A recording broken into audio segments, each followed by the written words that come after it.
اب آپ اس مبارک سلسلے کا 12واں حلقہ سماعت فرمائیں۔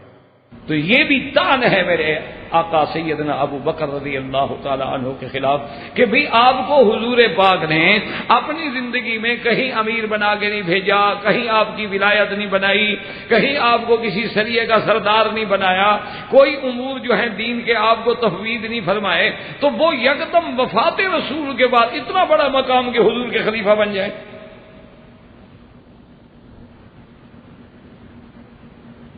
تو اب اس پہ غور کریں تو یہ بھی سراسر جھوٹ ہے جس کی کوئی حقیقت نہیں۔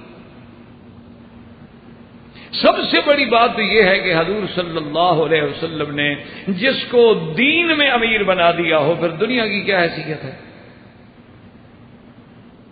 ایک ٹھنڈی سی بات سے دین مقدم ہوتا ہے یا دنیا مقدم ہوتی ہے؟ دنیاوی امور تو کچھ بھی نہیں، اصل تو دین ہے۔ تو اسی لیے حضرت عبداللہ ابن مسعود رضی اللہ تعالی عنہ نے استدلال کیا تھا، اس کے بعد حضرت عمر رضی اللہ تعالی عنہ نے بھی استدلال کیا تھا۔ اسی لیے حضور نے فرمایا تھا کہ ما حدثکم ابن مسعود فصدقوہ، حضرت ابن مسعود جو بات کرے نا اس کو سچا سمجھو۔ حضرت عبداللہ ابن مسعود اتنا بڑا آدمی ہے کہ حضور نے فرمایا کہ جو وہ بات کرے اس کو سچا سمجھا کرو۔ تو محدثین نے یہی وہ نقطہ لکھا ہے کہ اصل اشارہ تھا خلافت ابی بکر کے پاس، کیونکہ اسی حدیث میں پہلا جو لفظ ہے وہ ہے کہ اقتدوا بالذین من بعد ابی بکر وعمر واہتدوا بہدیہم عمار، یعنی حدیث کے اول لفظ جو ہے اس میں یہی ہے کہ اقتدوا بالذین من بعد ابی بکر وعمر، میرے بعد اگر اقتدا کرنی ہے تو ابی بکر و عمر کی کرو، واہتدوا بہدی عمار، حضرت عمار کی سیرت اور طریقے کو اختیار کرو۔ اور اسی حدیث کے آخر میں ہے کہ ما حدثکم ابن ام عبد، ابن ام عبد سے مراد حضرت عبداللہ ابن مسعود رضی اللہ تعالیٰ عنہ فصدقوہ، اور جو بات عبداللہ ابن مسعود کریں حضرت عبداللہ ابن مسعود رضی اللہ تعالی عنہ کی بات کو سچا سمجھو، کیونکہ حضرت عبداللہ ابن مسعود نے یہی استدلال کیا تھا کہ من اختارہ رسول اللہ اماما لدیننا، اور ایک لفظ ہے من رضیہ لدیننا فاذن کیف لا نرضى فی دنیانا، جس کو اللہ کے نبی نے ہمارے دین کے لیے چن لیا، اپنے مصلی پہ کھڑا کر کے امام بنا دیا ہو، اس کو ہم اپنی دنیا کے معاملے میں امام کیسے نہ بنائیں؟ تو اللہ کے نبی نے پہلے اشارہ کر دیا تھا کہ جو عبداللہ ابن مسعود کہے اس کی بات کو سچا مانے۔ تو اس سے بڑی بات کوئی ہے کہ اپنے مصلی پہ حضور کھڑا کر دیں، اور یہ اتنا بڑا مقام ہے کہ حضرت علی جیسا قریبی آدمی ابن عم رسول اللہ صلی اللہ علیہ وسلم، ہمارا تو حضرت علی پہ بھی ایمان ہے، اس کو بھی یہ مقام نہیں ملا کہ حضور نے اپنی زندگی میں مصلی پہ کھڑا کیا ہو۔ یہ مقام اگر ملا ہے تو صرف سیدنا ابی بکر رضی اللہ تعالی عنہ کو ملا۔ ایک نمبر دو کہ جب اپنا جنگ احد میں مسلمانوں کو ہزیمت ہو گئی، شکست ہو گئی، بہت بڑا ابتلا آ گیا، 70 صحابہ شہید ہو گئے، میرے محبوب دو جہاں کے دندان مبارک شہید ہو گئے، خود نے آپ کے رخسار مبارک کو شہید کر دیا، اتنا بڑا امتحان گزرا ہے۔ اس کے بعد جب قریش چلے گئے، واپس راستے میں پہنچے تو ایک مقام پہ جا کے انہوں نے پڑاؤ ڈالا، ذرا سانس لینے کے لیے بھی قافلہ تھکا ہوا ہے اور جنگ جیت کے بڑی خوشی میں جا رہے ہیں۔ تو وہاں جب قافلہ روکا تو رات کو غور کیا، ابو سفیان قیادت کر رہا ہے، انہوں نے کہا کہ ہم نے کیا کیا؟ انہوں نے کہا کیا مطلب؟ انہوں نے کہا مکہ شریف سے 450 کلومیٹر فوجیں لے کے ہم نے مدینے پہ چڑھائی کی، اچھا پھر مسلمانوں کو ہم غالب بھی آ گئے اور پھر چھوڑ کے واپس آ گئے مدینے شریف پہ، تو ہم نے قبضہ ہی نہیں کیا، فائدہ کیا ہوا جنگ کرنے کا؟ لے کیا جا رہے ہیں؟ اب ابو سفیان کو کہا کیا کیا ہم نے کہا باقی رہ گیا، ان کے بندے مارے گئے، ہمارے بھی تو بدر میں مارے گئے۔ بات تو تب تھی کہ اتنی دور سے ہم اسی لیے گئے تھے کہ ہمیشہ کے لیے نعوذ باللہ اسلام کو ختم کر دیں، مدینہ منورہ پہ قبضہ کر دیں اور پورا ہمارا تسلط ہو جائے۔ وہ تو ہمارے خیال میں بھی نہیں، ہم تو خوشی کے ہمارے جیسے لڑ بھیڑ کے واپس آ رہے ہیں، چلو دوبارہ حملہ کرو مدینے۔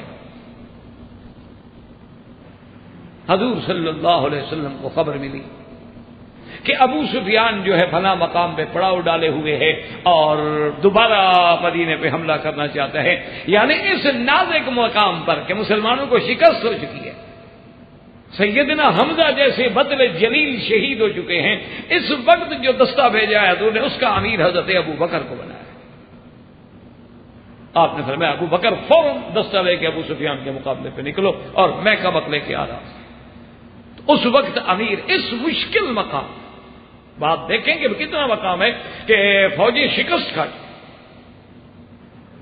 جب شکست ہوتا ہے آپ جانتے ہیں کہ پھر فوج کا مورال کتنا ڈاؤن ہو جاتا ہے، اور جب فتح ہو تو پھر کتنا اپ ہو جاتا ہے۔ تو اب اس حالت میں یعنی اگر وہ اس دور میں زخم کھانے کے بعد زخمی اور زخم خوردہ فوج کو لے کے ابو سفیان کا مقابلہ کر سکتا ہے، تو ابو بکر آپ نے فرمایا حضرت ابو بکر کو امیر بنا کے بھیجا۔ تو یہ کون کہتا ہے کہ حضرت ابو بکر کو آپ نے زندگی میں امیر نہیں بنایا؟ یہ تو آپ نے اپنی زندگی میں امیر بنایا۔ ایک نمبر 2 یاد رکھیں کہ جب اللہ نے حج فرض کر دیا،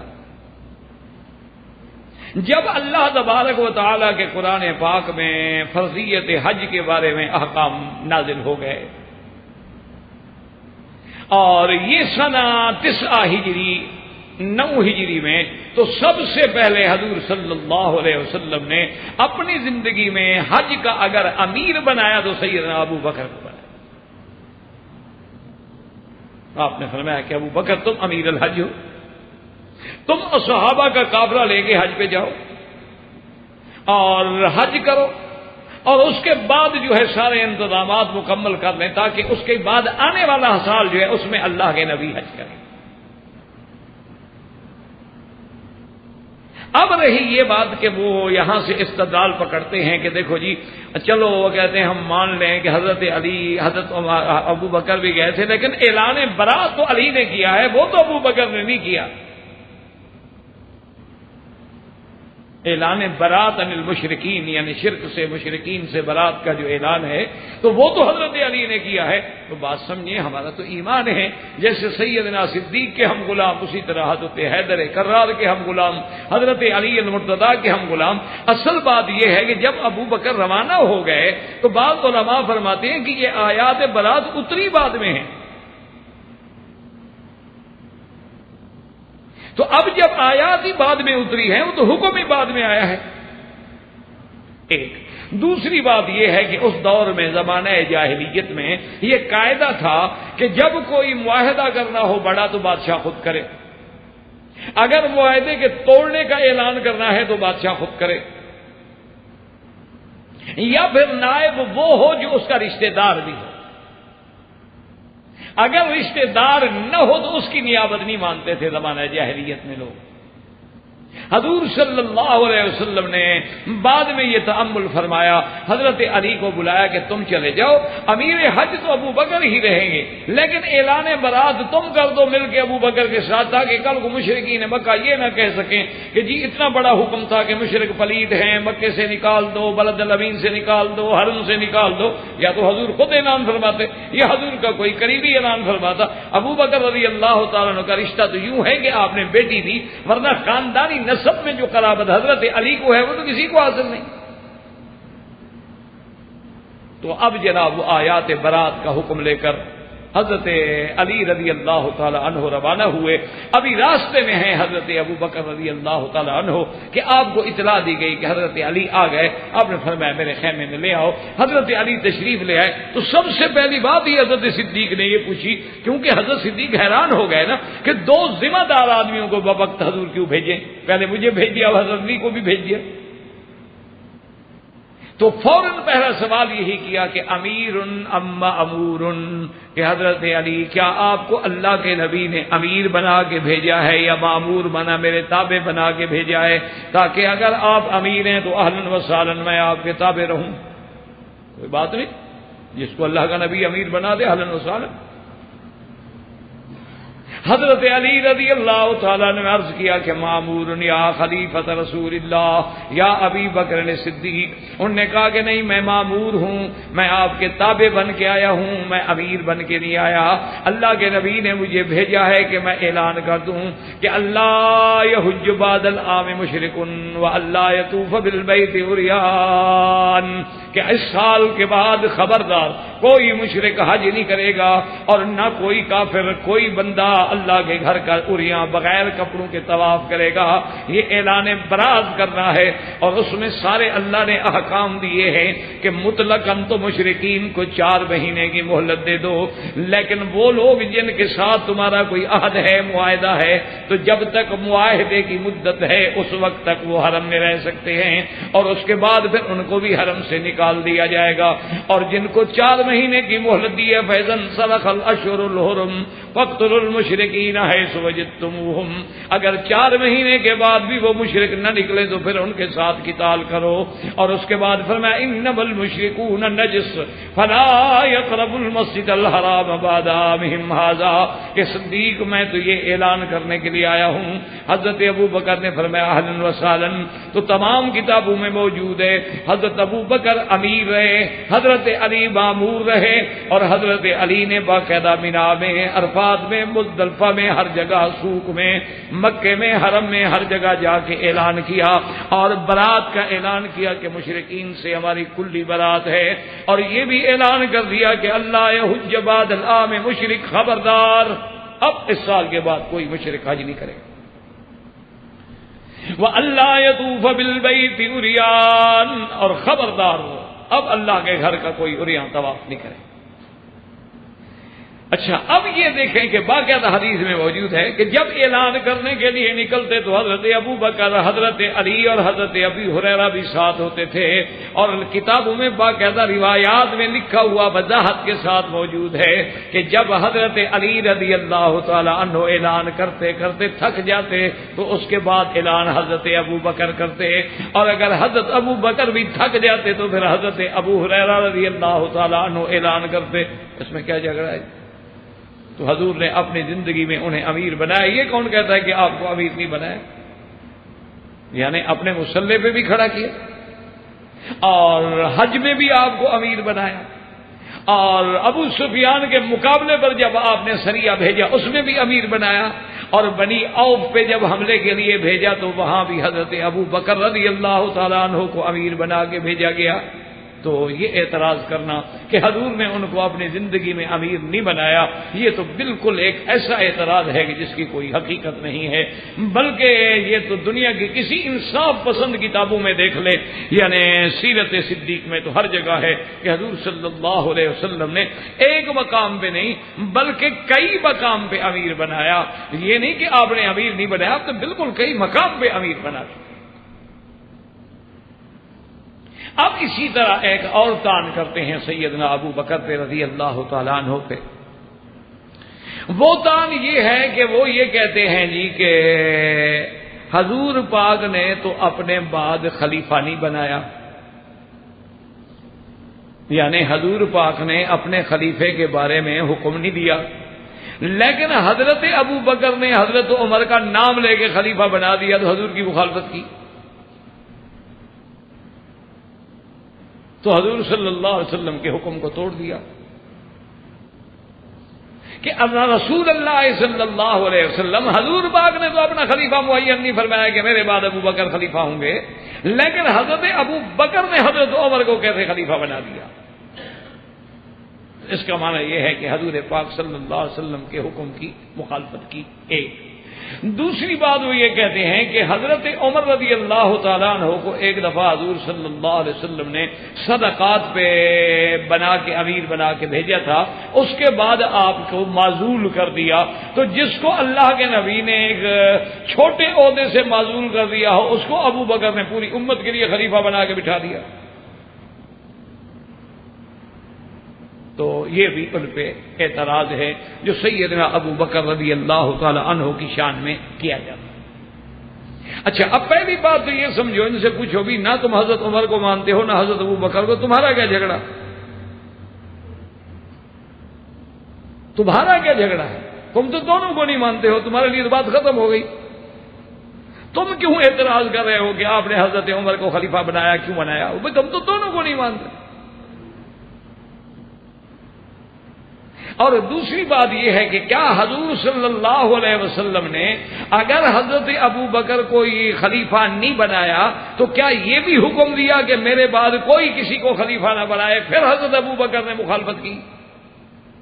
بات کو تو سمجھو کہ حضور نے روکا بھی. اور تیسری بات یہ ہے کہ خلیفہ نہ بنانا، چونکہ یہ اہل سنت والجماعت کا ہے کہ ہمارے ہاں خلافت منسوخ نہیں ہوتی کہ اللہ کا قرآن ہو یا حکم رسول ہو، بلکہ شورا مسلمین پہ ہوتی ہے. لیکن اشارات میں تو اللہ کے نبی نے اتنی بات واضح کر دی تھی کہ کوئی عقل کا اندھا نہ سمجھے تو نہ سمجھے، ورنہ ابو بکر کی خلافت ویسے نظر آ رہی تھی جیسے سورج چمکتا ہے. کہ جب حضور کہتے ہیں کہ اقتدوا بالذین من بعدی ابی بکر و عمر، میرے بعد کسی اقتدا کرو، ابو بکر عمر کی اقتدا کرو. اور ایک بی بی آگے مسئلہ پوچھی اور کہے فینات کا لم اجد کا یا رسول اللہ، میں آؤں اور آپ کو نہ پاؤں، پھر میں فاتح ابی بکر، ابو بکر کے پاس آؤ، میں اگر نہیں ہوں گا تو میرے بعد ابو بکر ہوگا. اسی طرح کتنا بڑا مسئلہ ہے کہ بنو مستلق نے اپنے صدقات بھیجنے کے لیے حضور کی خدمت میں وفد بھیجا اور کہا یا رسول اللہ صلی اللہ علیہ وسلم اب تو ہم صدقات جمع کر کے آپ کو بھیج دیتے ہیں بیت المال کے لیے، لیکن اگر ہم آئیں اور آپ کی وفات ہو جائے اور آپ کو نہ پائیں تو پھر کس کو دیں؟ آپ نے فرمایا ابو بکر کو دو. یعنی اس سے بڑی کوئی دلیل ہے خلیفہ بنانے کی؟ بلکہ ایک تو روایت میں یہ بھی موجود ہے کہ حضور پاک نے فرمایا عائشہ اپنے بھائی کو بلاؤ، میں چاہتا ہوں کہ ابو بکر کے لیے کچھ لکھ دوں. لیکن اس کے بعد فرمایا اچھا نہ بلاؤ. یا اب اللہ والمؤمنون الا ابی بکر، اللہ کو بھی یہ پسند نہیں ہوگا اور مومنوں کو بھی پسند نہیں ہوگا کہ ابو بکر کے بجائے کوئی اور بنے، لہذا اللہ بھی یہی پسند فرمائیں گے، ایمان والے بھی یہی پسند فرمائیں گے. تو یہ تو دلیل ہے کہ حضور پاک نے آپ کو خلیفہ بنایا، کون کہتا ہے کہ نہیں بنایا؟ اور ایک دوسری بات یہ ہے کہ کیا حضرت عمر کو جب حضرت صدیق رضی اللہ تعالی عنہ نے خلیفہ بنا دیا تو ارباب حل و عقد مدینے میں رہنے والے صحابہ نے اس کو قبول کیا یا اعتراض کیا؟ اصل مسئلہ تو یہ ہے. اعتراض تو تب ہوتا کہ حضرت ابو بکر حضرت عمر کو خلیفہ بنا دیتے اور صحابہ قبول نہ کرتے، اہل مدینہ اور اہل مکہ قبول نہ کرتے، کہتے نہیں جی ہم تو بیعت نہیں کرتے. اگر حضرت صدیق رضی اللہ تعالی عنہ نے آپ کو چن لیا ہے، خلیفہ بنا دیا ہے، اور پھر سارے صحابہ نے بھی اس پہ اجماع کر لیا ہے، اتفاق کر لیا ہے، اور مہاجرین و انصار نے آپ کی بیعت کر لی ہے، اور پھر حضرت عمر کے زمانے میں اسلام کو اتنی طاقت پہنچی ہے کہ آج تک بھی دشمن اعتراف کرتا ہے کہ اگر دنیا میں ایک اور عمر پیدا ہو جاتا تو اسلام جو ہے پوری کائنات پہ پھیل جاتا. تو پھر جب امت نے اس کو قبول کر لیا تو حضرت ابو بکر پہ کیا اعتراض رہا؟ اچھا اب دیکھو اس کے بعد حضرت عمر کی بات سنو تو سارا مسئلہ اور ساری حقیقتیں صاف ہو جائے گی اور تان بھی خود بخود ختم ہو جائے گا. جب حضرت عمر کا موت کا وقت آیا،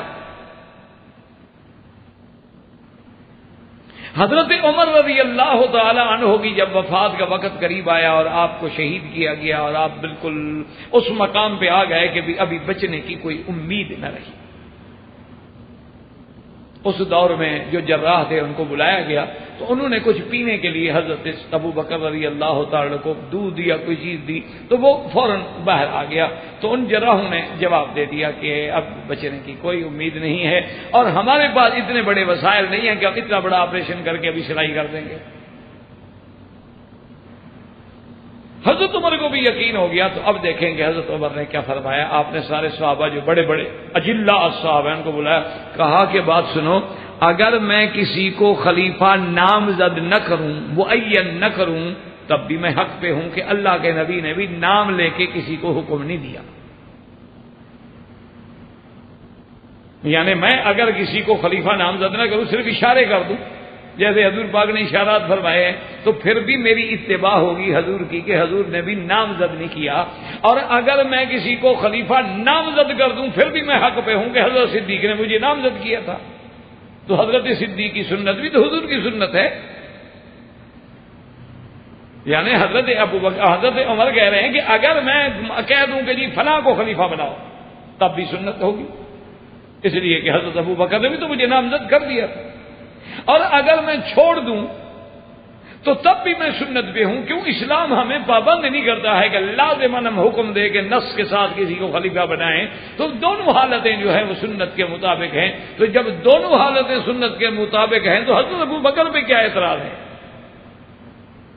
اچھا، اس کے بعد آپ نے فرمایا کہ اچھا میں یہ کرتا ہوں کہ 6 آدمی کی شورا بنا دیتا ہوں، ایک کمیٹی بنا دیتا ہوں، اس میں میرا بیٹا بھی شامل ہوگا، لیکن یہ شرط ہے کہ میرا بیٹا رائے تو دے گا لیکن خلیفہ نہیں بنے گا۔ اس 6 آدمیوں کی کمیٹی نے پھر سارا انتظام سوچا، اور اللہ کی شان بھی یہی تھی اور اللہ کا فیصلہ بھی یہی تھا، اور تقدیر میں نمبر بھی اسی طرح لگے ہوئے تھے کہ عمر کے بعد عثمان نے آنا ہے، تو سب نے حضرت عثمان پہ اتفاق کر لیا۔ تو یہ اعتراض کرنا حضرت ابو بکر رضی اللہ تعالیٰ عنہ پر، یہ تو عجیب اعتراض ہے، یعنی جس کی کوئی حقیقت بھی نہ ہو، بلا وجہ تان کر رہا ہے سیدنا ابو بکر رضی اللہ تعالیٰ عنہ، جس کا کوئی حقیقت نہ ہو اور کوئی شرط نہ ہو۔ اور اس کے بعد جو انہوں نے اعتراض کیا ہے وہ اس سے بھی نعوذ باللہ کمزور ہے، لیکن بس لوگوں کے اذہان کو خراب کرنے کے لیے وہ اصحاب رسول پہ تان کرتے ہیں، اور یہ سچی بات یہ ہے کہ امت میں بڑی بدقسمتی ہے ان لوگوں کی جو اصحاب رسول کے دشمن بن گئے یا اہل بیت رسول کے دشمن بن گئے۔ کوئی حد سے نکل کے اصحاب رسول کی محبت میں آ کے اہل بیت کو چھوڑ بیٹھا، کوئی اہل بیت کی محبت میں غلب کر کے اصحاب رسول کا دامن چھوڑ بیٹھا، اور اسی طرح جو بعد میں لوگ آئے ہیں، کوئی جناب محبت میں آگے اتنے آگے بڑھے ہیں کہ انہوں نے تمام قرآن و سنت کو بھی چھوڑ دیا رجال کے لیے، اور بعض اتنی بغض میں آئے کہ انہوں نے ائمہ اربعہ اور ائمہ فقہا کی شان میں ایسی باتیں کی جو اللہ کو قبول نہیں، انسانوں کو بھی قبول نہیں، نہ عقل کو قبول ہے نہ شرع کو قبول ہے۔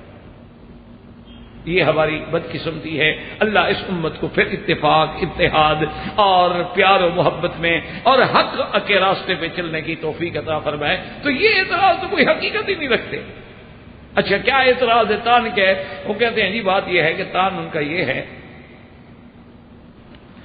کہ حضرت ابو بکر صدیق رضی اللہ تعالی عنہ نے غار والی رات جب ساتھ گئے تھے تو حضور صلی اللہ علیہ وسلم بھی ساتھ تھے، اور جب آپ کو یہ یقین ہو گیا کہ قریش مکہ جو ہیں وہ بالکل عین پہاڑ کے اوپر اور عین غار کے اوپر پہنچ گئے ہیں، تو حضرت ابو بکر نے رونا شروع کیا اور شور مچانا شروع کیا۔ بظاہر تو وہ رو رہے تھے لیکن مقصد یہ تھا کہ اوپر والے سن لیں اور حضور کو پکڑیں۔ اسی لیے پھر وحی آئی اور اللہ نے قرآن بھیجا اور حضور پاک نے تسلی دی اور بڑی مشکل سے ابو بکر کو چپ کرایا، ورنہ ابو بکر تو وہیں پکڑوانا چاہتا۔ تو ایمان سے کہیں، کوئی عقل کی بات، انا للہ و انا الیہ راجعون۔ جب دشمنی میں آ جائے نا جی، پھر آدمی کو کوئی بات حقیقت نظر نہیں آتی۔ پھر انسان کے لیے جیسے دیکھو نا جی، آپ سرخ شیشے کی اینک پہن لیں، سارا ملک آپ کو سرخ نظر آئے گا، حالانکہ ملک سرخ نہیں ہوتا۔ پھر آپ سبز اینک، سبز شیشہ لگا لیں، ساری دنیا آپ کو سبز نظر آئے گی۔ اصل بات یہ ہے کہ نعوذ باللہ جب بغض کی اینک لگ جاتی ہے، بغض صحابہ کی، تو پھر ایک ایک چھوٹی چھوٹی سی بات پر بھی اشارہ کریں۔ کیوں؟ جب ضد ہو اس کا کیا علاج؟ اب دیکھیں نا جی، تمام ائمہ ثلاثہ کے لوگ، بلکہ امام مالک رحمۃ اللہ علیہ کے قول راجح جو ہے وہ بھی ہاتھ باندھ کے نماز پڑھنے کا ہے۔ یہ ٹھیک ہے کہ حدیث مبارک میں یہ موجود ہے کہ ہاتھ سینے پہ باندھے جائیں، ہاتھ ناف پہ باندھے جائیں، یا ہاتھ تحت سرہ ناف سے بھی نیچے باندھے جائیں، سب روایات موجود ہیں الحمدللہ، آمنا وصدقنا علی قول رسول اللہ صلی اللہ علیہ وسلم۔ لیکن جناب یہ ہے کہ پتہ ہے اب اس پر بھی جو اعتراض کرنا تھا تو اعداء رسول اور صحابہ سے دشمنی رکھنے والے، اہل سنت والجماعت سے بغض رکھنے والے، وہ پتہ ہے کیا کہتے ہیں؟ وہ ان کے ایک مولوی کی تقریر تھی، وہ پنجابی زبان بولتا تھا۔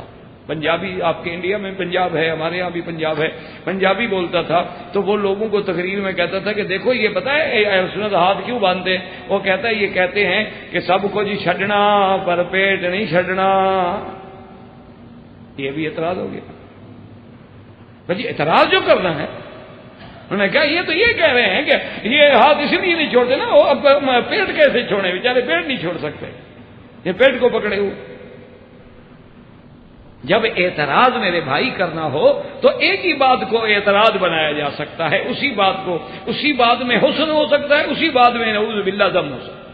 اچھا، بعض لوگوں نے اتنا بڑا الزام لگا دیا کہ اللہ معاف کرے کہ حنفی حضرات جو تحت سرہ یعنی سرہ کے نیچے جو ہاتھ باندھتے ہیں، ناف کے یعنی نیچے ہاتھ باندھتے ہیں، انہوں نے کہا اصل بات یہ تھی کہ ہارون الرشید بادشاہ نماز پڑھ رہا تھا، نماز پڑھنے میں اس کا زاربند کھل گیا تو اس بیچارے نے ہاتھ نیچے پکڑا تو امام ابو یوسف جو تھے انہوں نے اس دن سے مسئلہ بنا دیا کہ نیچے ہاتھ باندھا کرو۔ اب اس اتنی کوئی ذرا سا عقل رکھنے والا آدمی یہ بات کہہ سکتا ہے کہ حدیث رسول پہ طنز کر رہے ہیں، ابو یوسف پہ نہیں ہو رہی۔ تحت سرہ کا حکم تو حدیثوں میں موجود ہے، اور پھر یہ بھی دیکھو کہ حدیث کا یہ حکم حضور نے کب دیا اور ابو یوسف کب پیدا ہوئے۔ امام ابو یوسف رحمت اللہ علیہ کا سن پیدائش دیکھو، اور حضور نے جب یہ حکم دیا ہاتھ باندھنے کا، نماز سکھلائی، یہ کب کی بات ہے؟ اتنے عرصے کے بعد ایک بادشاہ کے شلوار باندھنے کے لیے امام صاحب نے مسئلہ بدل دیا۔ انا للہ و انا الیہ راجعون۔ اللہ تبارک و تعالی سے دعا ہے کہ اللہ انہیں بھی اور ہمیں بھی صراط مستقیم اور حق پہ چلنے کی توفیق عطا فرمائے، اور اللہ تو اس لیے میرے کہنے کا مقصد تھا کہ یہ الزام ایسے لگائے جاتے ہیں۔ اچھا، اسی کو دیکھ لو کہ جی حضرت ابو بکر صدیق نے شور مچا دیا، رونے لگ گئے۔ کیوں رونے لگ گئے؟ وہ کہتے جی غم کوئی نہیں تھا، وہ چاہتے تھے کہ قریش جو ہیں کسی بہانے میں آواز سن لیں گے اور حضور سمجھیں گے کہ میں آپ کے غم میں رو رہا ہوں، اور دشمن جب آواز سنیں گے تو حضور کو پکڑ لیں گے۔ اچھا، اب اسی اعتراض کو سامنے رکھ کے ایمان سے کہیں کہ 1400 سال گزر گئے ہیں، وہ قریش نے تو سنا نہیں جو اوپر کھڑے تھے، جو غار کے اوپر کھڑے تھے، انہوں نے تو ابو بکر کا رونا یا فریاد یا نعوذ باللہ شور نہیں سنا۔ یہ 1400 سال کے بعد ہمارے ملک والوں نے کیسے سن لیا؟ یہ تو بالکل وہی بات ہوئی کہ ایک دفعہ وائسرائے ہند جو تھے، اس وقت زمانے میں انگریز تھے، انگریز کا زمانہ تھا، اس کی حکومت تھی، تو اس نے جو گورنر بنا کے پنجاب میں صوبہ پنجاب کے لیے بھیجے گئے، تو وہ خدا کی شان ہے، اللہ کی مرضی، ایسی اتفاق ایسا ہوا کہ وہ جب لاہور میں اترے، اس زمانے میں ہوائی جہاز بہت کم ہوتے تھے، ریلوے زیادہ استعمال ہوتی تھی، ریلوے اسٹیشن پہ اترے تو وہ عین 10 محرم کا دن تھا، اور آگے جناب جلوس ہیں اور لوگ چاقو مار رہے ہیں اور مٹی ڈال رہے ہیں سر پہ، اور کالے کپڑے پہنے ہوئے ہیں اور سینے کو بھی کر رہے ہیں، اور جناب ماتم کی فضا بنی ہوئی ہے۔ اس نے جو دیکھا وہ سمجھا کہ یہ عوام مجھ سے ناراض ہیں اور کہتے ہیں کہ ہمیں یہ گورنر نہیں چاہیے، اس کو واپس بھیجو۔ اس نے وہ کھڑا ہو گیا، بیچارہ دنگ ہو گیا، انگریز اس کو کیا پتا کیا بلا ہے، ماتم کیا ہوتا ہے۔ وہ کھڑا ہو گیا، اس نے اپنے ایڈی سی سے کہا کہ یہ تمہارا لوگ کیا مانگتا، ہم کو نہ مانگتا۔ انہوں نے کہا جناب یہ مانگتا کا بات نہیں ہے، یہ ہمارا اپنا مسئلہ ہے۔ اس نے کہا وہ کیا مسئلہ ہے؟ اس نے کہا ان کا ہیرو ہے، بہت بڑا ہیرو، عظیم ہیرو گزرا ہے، وہ فوت ہو گئے، شہید ہو گئے، اس کے غم میں یہ ماتم کر رہے ہیں۔ اس نے کہا وہ کب شہید ہوا؟ کب؟ ابھی 2-4 روز کی بات ہے۔ انہوں نے کہا نہیں یار تم تو بالکل کودن ہو، بے وقوف، وہ حضرت حسین شہید ہوئے تھے کربلا میں،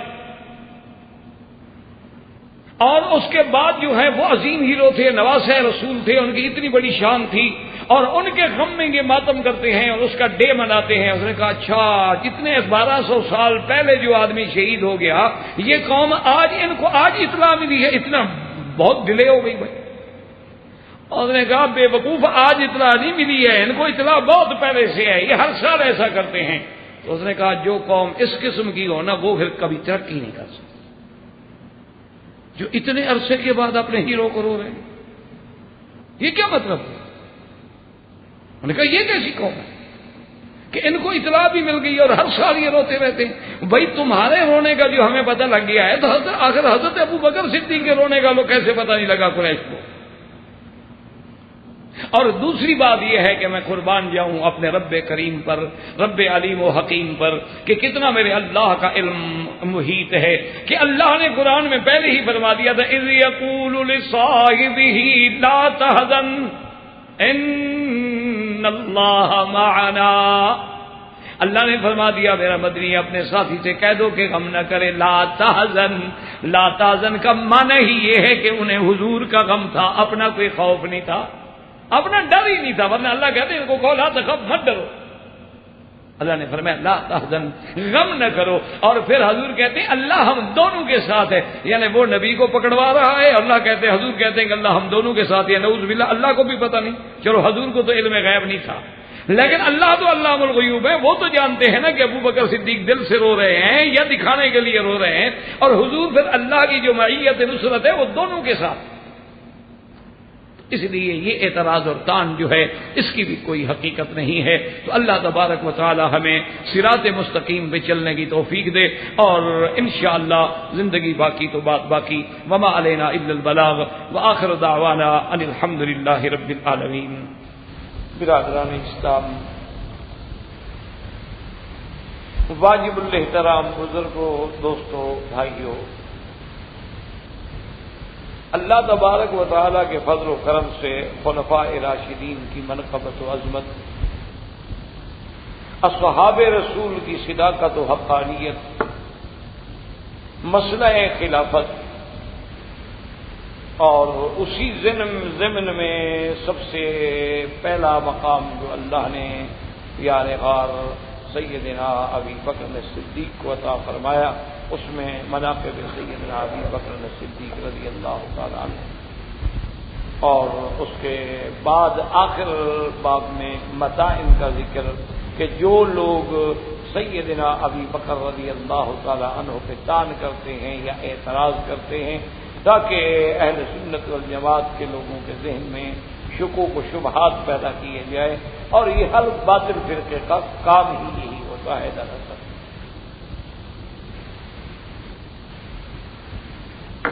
اور یہ فطرت انسانی ہے کہ جب اس کے دماغ میں کوئی شبہ ڈال دیا جائے تو پھر وہ پہلے والی عقیدت اور محبت قائم نہیں ہے۔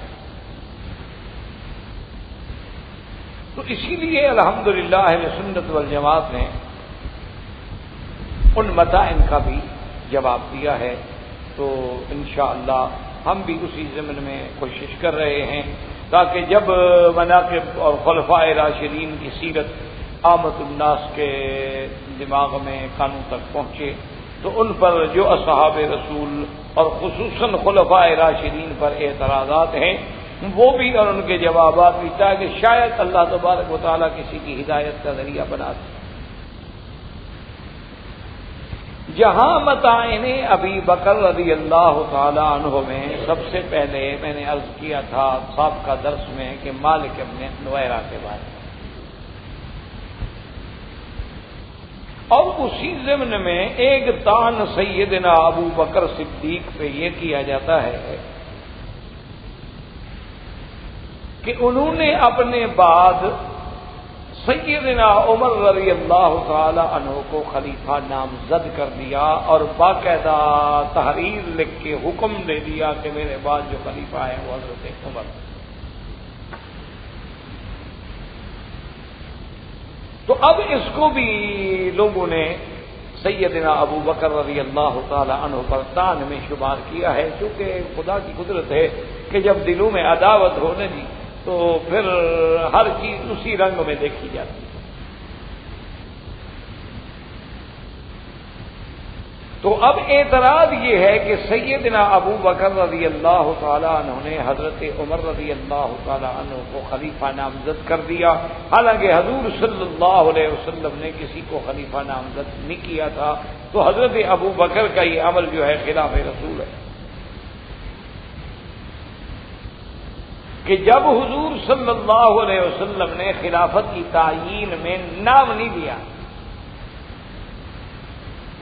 تو حضرت ابو بکر صدیق رضی اللہ تعالیٰ عنہ نے یعنی حضور کی مخالفت کرتے ہوئے ایک ایسا حکم جاری کیا جو حضور نے جاری نہیں کیا، اور وہ پھر حکم بھی تحریری جاری فرما دیا۔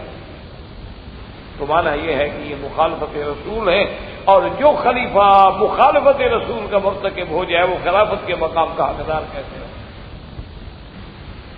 تو یہ اعتراض ہے، اس کو سمجھ لیں۔ اللہ تبارک و تعالی ہمیں بھی اور انہیں بھی ہدایت کی توفیق عطا فرمائے۔ پہلی چیز تو یہ ہے کہ ایک بات دماغ میں رکھ لیں کہ اللہ کے نبی نے کسی کو خلیفہ متعین نہیں فرمایا، لیکن اشارات، کنایات، بظاہر جو احکامات، حضور صلی اللہ علیہ وسلم کا معاملہ جو ہے وہ تو صاف دلیل ہے اس بات پہ کہ آپ اپنے بعد ابی بکر، عمر، عثمان کو اسی طرح ترجیح دیتے تھے، یعنی حضور نے تعیین نہیں فرمائی۔ لیکن یہ تو تمام روایات میں موجود ہے نا کہ بن المستلق والوں نے پوچھا کہ اگر آپ کے بعد یا رسول اللہ صلی اللہ علیہ وسلم آپ کی وفات کے بعد ہم نے اموال زکوٰۃ اور صدقات جمع کرانے ہوں تو کس کے پاس ہے؟ آپ نے فرمایا ابو بکر کے پاس۔ انہوں نے کہا حضور اگر حضرت ابو بکر نہ ہوں تو آپ نے فرمایا عمر کے پاس۔ تو یہ اشارات تو حضور کے فرمان میں موجود ہے۔ اسی طرح حضور صلی اللہ علیہ وسلم کے فرمان میں تو اتنی صراحت بھی موجود ہے کہ فاقتدوا بالذین من بعد ابی بکر و عمر، اور اسی طرح حضور صلی اللہ علیہ وسلم کی روایت میں اور عمل میں موجود ہے کہ جب مجلس بیٹھی ہوتی تو صحابہ کہتے ہیں کہ کانا ینظران الیہ، صرف ابو بکر عمر تھے جو حضور کے چہرے کی طرف نظر اٹھا کے دیکھتے تھے، وکان ینظر الیہما، اور حضور بھی ان کی طرف دیکھتے تھے۔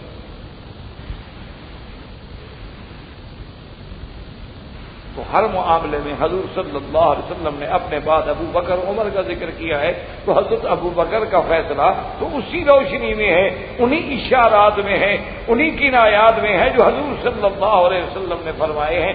باقی زیادہ سے زیادہ اعتراض یہ ہو سکتا ہے کہ بندہ تو ٹھیک تھا لیکن نام نہیں لینا چاہیے تھا، تو حضور نے نام لینے سے منع بھی تو نہیں فرمایا۔ یعنی اگر حضور صلی اللہ علیہ وسلم نے یہ فرما دیا ہوتا بھی خلافت کے معاملے میں کسی کو کسی کا نامزد کرنے کا اختیار نہیں ہے، اور پھر حضرت ابو بکر صدیق کرتے تو مخالفت ہوگی۔ یعنی حضور نے یہ حکم بھی تو نہیں فرمایا۔ تو اس لیے ایسی باتوں کو اعتراض کرنا اور اگر نامزد کرنا اتنا بڑا جرم ہے کہ ابو بکر کی خلافت پہ اعتراض ہے، تو حضرت علی رضی اللہ تعالی عنہ نے تو خود حضرت امام حسن کو نامزد کیا ہے۔ حضرت علی رضی اللہ تعالی عنہ نے اپنے بعد جو خلافت ہے اس کے لیے حضرت امام حسن کو نامزد کیا ہے، تو اگر حضرت علی کی خلافت کو نقصان نہیں پہنچا نامزد کرنے سے، تو ابو بکر کی خلافت کو نقصان کیوں پہنچتا ہے؟ تو اس لیے یہ اعتراض بھی ایک ایسا محض اعتراض ہے کہ لوگوں کے دماغ میں کوئی نہ کوئی بات تو ڈالی جائے، ورنہ اس کی کوئی حقیقت نہیں۔ اسی طرح ایک اعتراض سیدنا ابو بکر رضی اللہ تعالی عنہ پر یہ کیا جاتا ہے کہ آپ نے فرمایا تھا کہ الا ان الشیطان یعترینی فان استقمت فاعینونی وَإِن زُغْتُ فَقَوِّمُونِی۔ وہ کہتے ہیں کہ حضرت صدیق نے فرمایا کہ شیطان میرے پیچھے لگا ہوا ہے، اگر میں سیدھے رستے پہ رہوں تو میری اطاعت کرنا، اور اگر میں ٹیڑھا ہو جاؤں تو مجھے سیدھا کر دینا۔ تو کہتے ہیں کہ شیطان جس کے پیچھے لگا ہو اور وہ خود اپنی زبان سے اعتراف فرما رہے ہوں کہ شیطان میرے پیچھے لگا ہوا ہے، تو وہ آدمی خلیفہ رسول کیسے بن سکتا ہے؟ خلافت تو بہت بڑا مقام ہے۔ تو یہ بھی ایک اعتراض ہے، ایک طعن ہے جو سیدنا ابی بکر رضی اللہ تعالی عنہ کی شان میں کیا جاتا ہے۔ پہلی بات تو یہ ہے کہ یہ الفاظ جو انہوں نے نقل کیے ہیں اہل سنت کی کتابوں میں موجود ہی نہیں، تو جب ہماری کتابوں میں یہ بات ہے نہیں تو ہم جواب دینے کی بھی پابند نہیں۔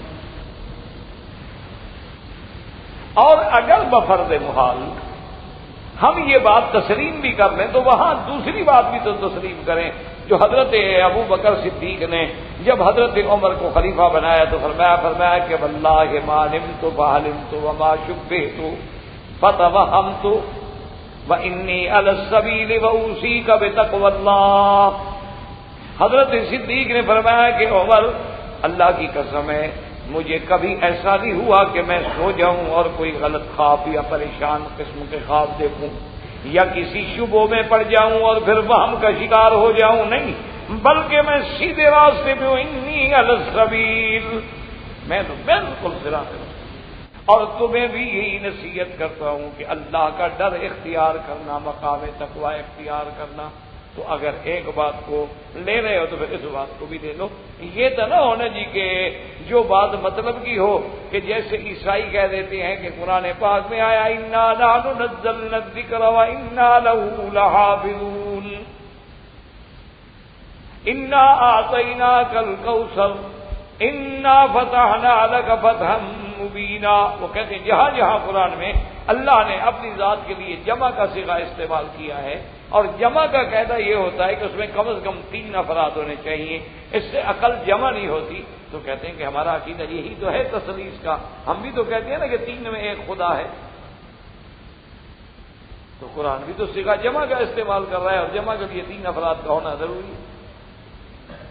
تو وہ اس آیت کو تو دیکھ لیتے ہیں، لیکن قل هو اللہ احد کی آیت ان کو نظر نہیں آتی، الہکم الہ واحد کی آیت ان کو نظر نہیں آتی، ولا یشرک بعبادۃ ربہ احد کی آیت ان کو نظر نہیں آتی، اللہ الصمد لم یلد ولم یولد ولم یکن لہ کفوا احد، یہ سارا قرآن ان کو نظر نہیں آتا، صرف ایک جمع کا ضمیر مل گیا ہے تو اس سے دلیل پکڑ ہے۔ حالانکہ قاعدہ یہ ہے میرے عزیز کہ کبھی کبھی صیغہ جمع جو ہے وہ اظہار عظمت کے لیے بولا جاتا ہے۔ یعنی اب بھی دیکھیں گے دنیا میں بادشاہ جب کوئی آرڈر کریں گے تو یہ نہیں لکھتے کہ میں نے، وہ کہیں گے ہم نے یہ آرڈر کیا، صیغہ جمع کا استعمال۔ تو کبھی کبھی عظمت کے لیے بھی صیغہ جمع جو ہے استعمال کیا جاتا ہے۔ تو اس لیے یہ تو نہ ہو کہ ایک بات کو آپ لے لیں اور دوسری بات کو آپ ڈالیں۔ اچھا، دوسری بات یہ ہے کہ اگر ہم یہ مان بھی لیں تو وہ تو حدیث رسول ہے، حضور نے فرمایا ما منکم من احد الا وقد وکل به قرینہ، حضور نے فرمایا تم میں سے کوئی ایک بندہ بھی نہیں مگر اس کے ساتھ اس کا قرین شیطان لگا ہوا ہے، کہ ہر بندہ جو ہے اس کے ساتھ شیطان، وہ تو دنیا میں کوئی بندہ ہے ہی نہیں جس کے ساتھ قرین نہ ہو۔ حتیٰ کہ صحابہ نے پوچھا کہ وانت یا رسول اللہ، حضور آپ کے ساتھ بھی وہ شیطان ہے؟ آپ نے فرمایا ہے، لیکن اللہ نے مجھے اس سے محفوظ کر دیا۔ اور ایک روایت میں آتا ہے کہ اسلم معنی یہ ہے کہ وہ خود بھی مسلمان ہو گیا، اور ایک بات میں آتا ہے کہ اسلم معنی اللہ نے مجھے محفوظ کر دیا ہے کہ میرے اوپر وہ حملہ نہیں کر سکتا، مجھے نہیں دھوکہ دے سکتا، کیونکہ اللہ نے فرما دیا ہے کہ ان عبادی لیس لک علیہم سلطان، جو میرے بندے ہیں ان پہ تیرا زور بھی چلے۔ تو اگر حضرت صدیق نے یہ بات کہہ دی تو اس میں کون سی بات ہے جو خلاف توقع ہے؟ یہ تو سیدنا ابو بکر صدیق رحمۃ اللہ رضی اللہ عنہ کا کمال تقویٰ ہے۔ اور دوسری بات یہ سمجھیں کہ سیدنا ابو بکر نے یہ بات کیوں کی؟ جو اس میں باریکی ہے اس پر تو مخالف کی نظر نہیں جاتی نا۔ اصل بات یہ ہے کہ حضور سیدنا ابی بکر خلیفہ بنے ہیں، حضور کے بعد خلافت بلا فصل جو ہے وہ سیدنا ابو بکر کو ملی ہے۔ آپ سے پہلا زمانہ جو ہے وہ حضور کا زمانہ ہے، اور نبی کا تو مقام یہ ہوتا ہے کہ وہ جو بات کہیں جب کہیں، دن میں، رات میں، حضر میں، سفر میں، وہ تو اللہ کا وحی ہے، وہ تو ماننی ہی ماننی، کیونکہ اللہ کے نبی تو معصوم ہے، پاک، اور اللہ کا نبی تو کوئی حکم دیتے نہیں جب تک کہ اللہ کی وحی نہ ہو، ان کا تو تعلق وحی سے ہوتا ہے کہ ما ينطق عن الهوى ان هو الا وحی یوحی، اور اللہ تبارک و تعالیٰ کے پیغمبر کی جو بات ہے وہ تو کبھی رد ہو نہیں سکتی۔ تو یہ کمال ہے ابو بکر کا کہ وہ اپنے لوگوں کو سمجھا رہے ہیں کہ بھائی نبوت کا زمانہ ختم ہو گیا، اب دور خلافت ہے، نبی نبی ہوتا ہے، غیر نبی وہ مقام پہ نہیں پہنچ سکتا، میں جب تک ٹھیک رہوں تو میری مدد کرنا، غلط ہو جاؤں تو مجھے سیدھا کر دینا۔ یہ تو ابو بکر رضی اللہ تعالیٰ کا کمال علم اور کمال تقویٰ ہے، یہ کوئی قابل اعتراض بات ہے۔ لیکن جب آدمی سرخ رنگ کی اینک پہن لے تو سارا زمانہ سرخ نظر آئے گا، ورنہ اس میں سیدنا ابو بکر کا قصور کوئی رضی اللہ تعالی عنہ وارضاہ۔ اور اسی طرح یاد رکھیں کہ سیدنا ابا بکر رضی اللہ تعالی عنہ پر اعتراض اور متائن کے ضمن میں ایک سیدنا ابو بکر رضی اللہ تعالی عنہ پہ یہ بھی کرتے ہیں کہ انہوں نے حضرت ابو بکر رضی اللہ تعالیٰ عنہ کو حضور نے امیر بنا کے جب بھیجا تھا، پھر جبریل علیہ السلام آ گئے اور سورت براءت جب اتری تو اللہ کے حکم سے حضرت ابو بکر کی وہ مقام امارت جو تھا اس کو ختم کر دیا گیا اور حضور نے پھر حضرت علی کو جو ہے امیر بنا کے دیا۔ تو اب وہ استدلال یہ کرتے ہیں، وہ کہتے ہیں کہ جی ابو بکر کی عمارت تو حضور نے خود ختم کر دی اور ابو بکر کے ہوتے ہوئے حضور نے حضرت علی کو بنا دیا، تو جب زندگی میں حضور نے حضرت علی کو حضرت ابو بکر کی عمارت ختم کر کے امیر بنا دیا ہو تو آپ نے کیسے ابو بکر کو امیر بنا دیا اور حضرت علی رہ گئے؟ تو ایک تان جو ہے وہ سیدنا ابو بکر صدیق رضی اللہ تعالی عنہ کی ذات میں یہ بھی کیا جاتا ہے کہ بھی جب حضور صلی اللہ علیہ وسلم نے آپ کو بھیجا اور سورت براءت نازل ہو گئی، اللہ کے جبریل آئے قرآن کی آیات لے کر، تو جب سورت براءت کی یہ آیات نازل ہوئی ہیں تو حضور پاک نے حضرت علی رضی اللہ تعالیٰ عنہ کو بھیجا، تو جب حضرت علی کو امیر بنا کے بھیج دیا گیا تو حضرت ابو بکر کی عمارت ختم ہو گئی۔ تو جب حضور اپنی زندگی میں کسی کی عمارت کو ختم کر دیں تو اسی کو خلیفہ بلا فضل بنا رہے۔ تو در حقیقت یہ بھی ایک جھوٹ ہے اور یہ بھی ایک افترا ہے اور بہتان ہے اور جس کی کوئی حقیقت کیا ہے وہ یہ ہے کہ سرکار تو عالم سیدنا محمد مصطفیٰ صلی اللہ علیہ وسلم حج فرض ہونے کے بعد، یعنی جب اللہ نے آیت فرضیت حج قرآن میں نازل فرمائی تو پہلے سال حضور حج کرنے کے لیے تشریف نہیں لے گئے۔ آپ نے امیر الحج بنایا حضرت ابو بکر۔ آپ نے فرمایا کہ ابو بکر تم امیر حج ہو اور تم ہی قافلہ لے کر صحابہ کا حج کے لیے جاؤ۔ حضرت ابو بکر امیر بن کے قافلہ لے کے چلے۔ آپ کے جانے کے بعد آیات براءت نازل ہوئی جو سورت توبہ میں ہے، جس میں ایک حکم یہ بھی آ گیا کہ یا ایھا الذین آمنوا انما المشرکون نجس فلا یقربوا المسجد الحرام بعد عامهم ھذا۔ اللہ نے حکم دے دیا میرے مدنی مشرک پلید، ایک پلیتی ہوتی ہے ظاہری اور ایک پلیتی ہوتی ہے باطنی۔ ظاہری پلیتی تو یہ آپ دیکھتے ہیں گندگی لگ گئی، کوئی چیز لگ گئی، یہ ظاہری پلیتی ہے۔ پھر بعض نجاسات خفیفہ ہیں اور بعض نجاسات غلیظہ ہیں، اور ایک پلیتی اندر کی ہوتی ہے کہ بظاہر تو ٹھیک ٹھاک ہے لیکن اندر شرک ہے، اندر بدعت ہے، اندر احداث ہے، اندر احوا ہے۔ تو یہ اندر کی بیماریاں جو ہے یہ بھی تو پلیتی ہے جو بظاہر ہمیں نظر نہیں آتی۔ جیسے اس کو یوں سمجھ لیں کہ بعض حرمت جو ہے وہ معنوی ہوتی ہے اور بعض حرمت جو ہے وہ حکمی ہوتی ہے، لیکن دونوں کی حرمتوں میں فرق ہوتا ہے۔ کبھی ایک چیز حرام کی جاتی ہے اس کی عظمت کے لیے، کہ آپ دیکھیں نا انسان کا گوشت کھانا حرام اور خنزیر کا گوشت کھانا بھی حرام ہے۔ اب کوئی بے وقوف کہے کہ دونوں برابر ہیں تو اس کا کیا علاج ہے؟ وہ کہے جی وہ بھی حرام وہ بھی حرام، حالانکہ آسمان و زمین کا فرق کہ اللہ نے انسان کے گوشت کو کیوں حرام قرار دیا کہ اس کی عزت و عظمت کے لیے، ورنہ لوگ تو ایک دوسرے کا گوشت کاٹ کے کھا جاتے۔ اور ان جہاں خنزیر کا گوشت کیوں حرام ہے کہ اس میں نجاست ہے، پلیدی ہے، اس میں حتیٰ کہ اللہ معاف کرے اتنی بدبو ہے کہ آدمی برداشت نہیں کرتا، یعنی کسی مکان میں وہ پک رہا ہو تو اتنی بدبو ہوتی ہے کہ آپ اس مکان سے بھی نہیں گزر سکتے۔ تو اسی لیے اب دیکھیں کعبۃ اللہ بھی اس کے اندر آنا جو ہے بغیر احرام کے حرام ہے، عظمت ہے، حرمت ہے کعبے کی۔ تو اس لیے اب بات کو سمجھیں کہ جب یہ آیات نازل ہوئی کہ مشرک جو ہیں پلید ہیں، آئندہ وہ کعبے میں داخل نہیں ہو سکتے، حرم میں داخل نہیں ہو سکتے، اللہ کے گھر کا طواف نہیں کر سکتے. اللہ یحجن بعد العام مشرک و اللہ یطوف بالبیت عریان، ان کے اس سال کے بعد کوئی مشرک حج نہ کرے اور کسی کو حکم نہیں کہ وہ کعبے کا طواف بغیر کپڑوں کے کرے. یہ حکم آ گئے.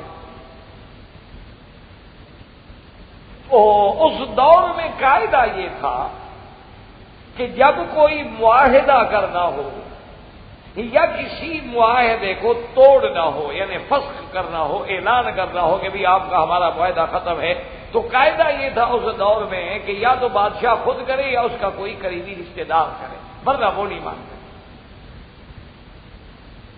ایک رواج تھا دنیا.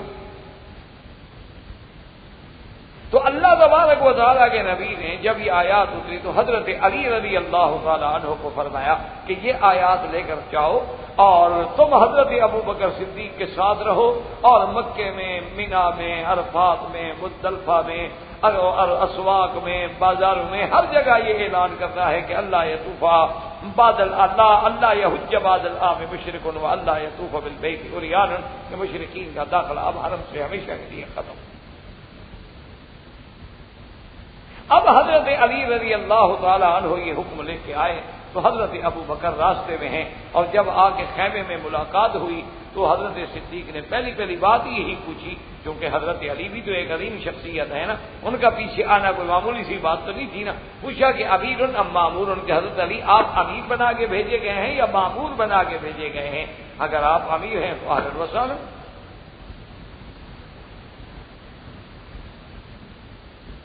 حضرت علی رضی اللہ تعالیٰ عنہ نے فرمایا کہ یا ابا بکر انا مامور، میں امیر بنا کے نہیں بھیجا گیا، میں مامور ہوں، امیر آپ ہیں، میں آپ کے تابع ہوں. مجھے تو حضور صلی اللہ علیہ وسلم نے یہ آیات برات دے کے بھیجا ہے، یہ اعلان میں نے کرنا ہے، باقی امور حج جو ہے وہ تو آپ کے سپرد ہیں. تو اب حضور پاک نے تو ان کو مامور نہیں، یعنی ہٹایا ہی نہیں ہے، معذور ہی نہیں فرمایا ہے، تو پھر اعتراض کس بات کا؟ امیر حج تو حضرت ہے.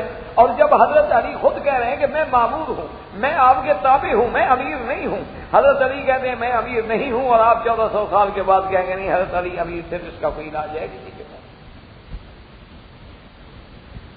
اور پھر اس سارے حج میں حضرت علی تابع رہے، حضرت علی اعلان کرتے رہے، حضرت ابو ہریرہ بھی ساتھ جا کے اعلان کرتے رہے، اور بعض روایات میں ہے کہ حضرت ابو بکر بھی جا کے ساتھ اعلان کرتے رہے کہ جب حضرت علی کا اعلان کرتے کرتے گلا جواب دے دیا تو پھر باقی بھی صحابہ، چونکہ لاکھوں کا اجتماع ہے اور ایک آدمی کو گھر میں جا کے اعلان کرنا ہے، کوئی معمولی سی بات تو نہیں.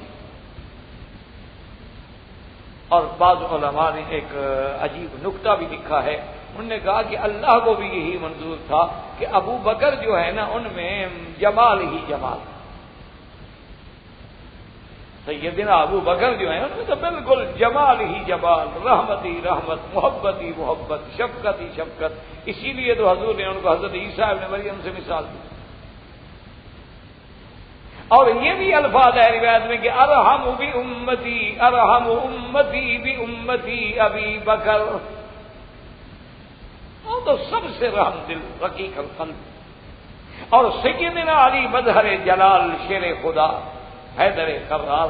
تو ایک کام تھا حج پڑھانے کا، طواف سکھانے کا، عمرہ کرانے کا، احکام بتلانے کا، اللہ کے دین پہ چلانے کا، وہ رحمت والا کام ابو بکر سے لیا گیا. اور ایک تھا کافروں کو نکالنے کا، وہ جلال والا کام جو ہے حضرت علی سے لیا گیا. اس میں تو کسی پر اعتراض نہیں.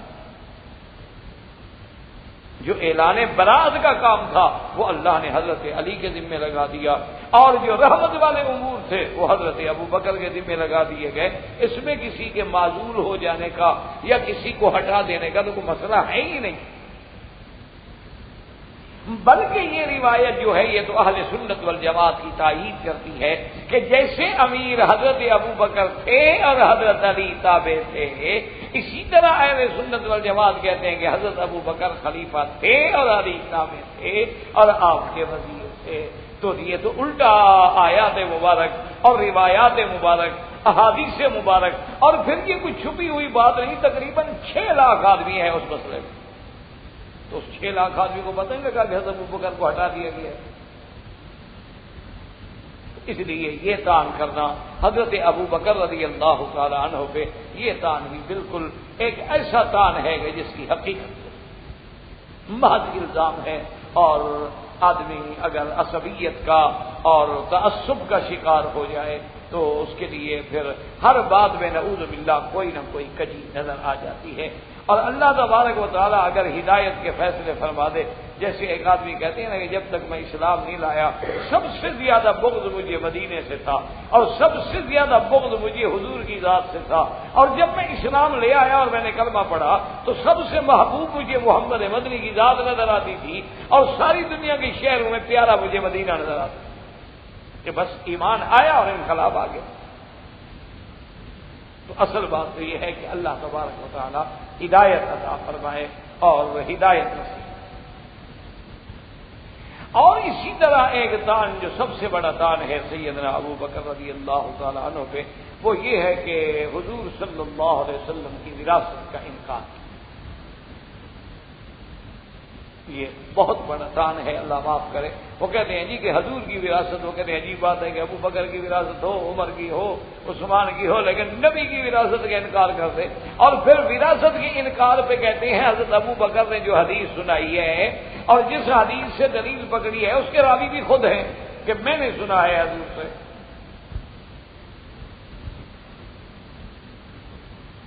تو یہ بھی ایک بہت بڑا اعتراض ہے جو شان ابو بکر رضی اللہ تعالی عنہ پہ کیا جاتا ہے کہ دیکھو جی حضرت ابو بکر نے ایک تو یعنی میراث رسول کا انکار کر دیا کہ حضور کا میراث کوئی، اور دوسری بات یہ ہے کہ قرآن کی مخالفت کی۔ قرآن کہتا ہے یوصیکم اللہ فی اولادکم للذکر مثل حظ الانثیین۔ اللہ قرآن میں دو حصے ہیں، لڑکی کا ایک حصہ ہے جو سب کے لیے ہے، کسی ایک کے لیے تو نہیں ہے، تو پوری امت اللہ کی ساری مخلوق کے لیے ہے، تمام ایمان والوں کے۔ اور اسی طرح قرآن کہتا ہے وَوَرِثَ سُلَيْمَانُ داؤد، حضرت سلیمان حضرت داؤد پیغمبر کے وارث بنے۔ اور اسی طرح پیغمبر نے دعا مانگی حبلی من لدنک ولیا یرثنی ویرث من آل یعقوب۔ حضرت زکریا علیہ السلام نے دعا مانگی کہ یا اللہ مجھے اپنا اولاد عطا فرما جو میرا وارث بنے اور آل یعقوب کا وارث بنے۔ وہ کہتے ہیں جب قرآن میں میراث موجود ہے کہ داؤد سلیمان علیہ السلام داؤد کے وارث ہیں، اور حضرت زکریا خود دعا مانگ رہے ہیں کہ میرا اور آل یعقوب کا وارث پیدا ہو، اور اللہ کا قرآن بھی حکم دے رہا ہے کہ یوصیکم اللہ فی اولادکم للذکر مثل حظ الانثیین۔ قرآن میں باقاعدہ آیت الموارث موجود ہے، اور حضرت عمر نے کہہ دیا کہ نہیں، اللہ کے نبی کا کوئی میراث نہیں۔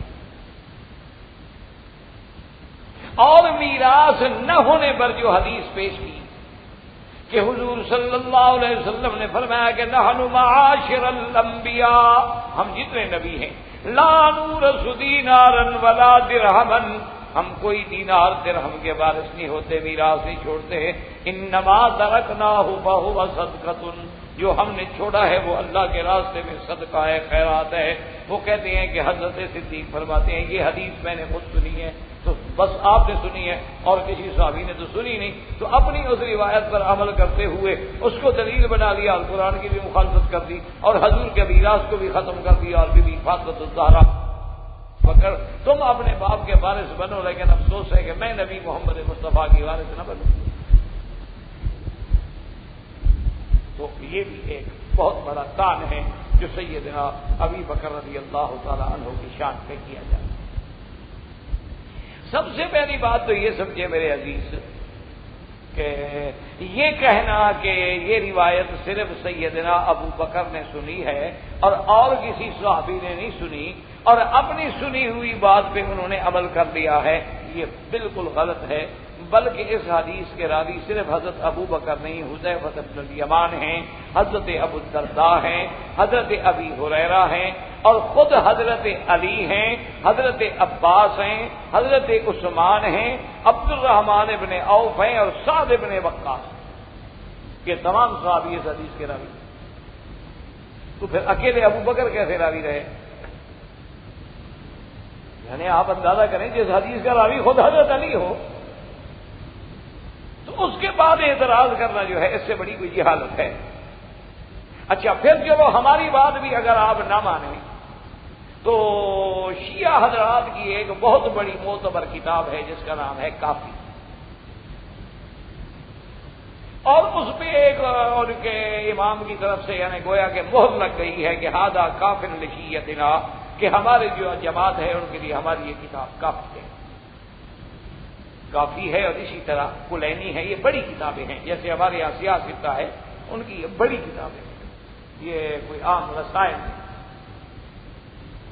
اس میں خود جناب انہوں نے نقل کی ہے روایت ابی بختری سے، اور ابی بختری روایت کرتے ہیں ابی عبداللہ جعفر بن صادق رضی اللہ تعالی عنہ سے کہ انہوں نے خود روایت کی ہے، کتاب شیعہ کی ہے، روایت امام معصوم سے ہے، ان کے نزدیک امام معصوم ہے ابی جعفر محمد صادق علیہ السلام، ان کی کتابوں میں باقاعدہ یہ روایت ہے، اور کتاب کافی ہے، روایت ابو البختری نے کی ہے، اور اس نے روایت کی امام معصوم سے، اور امام معصوم یہ کہتی ہیں کہ ان الانبیاء لم یورثوا دینارا ولا درہما، تمام انبیاء کا میراث دولت نہیں ہوتی،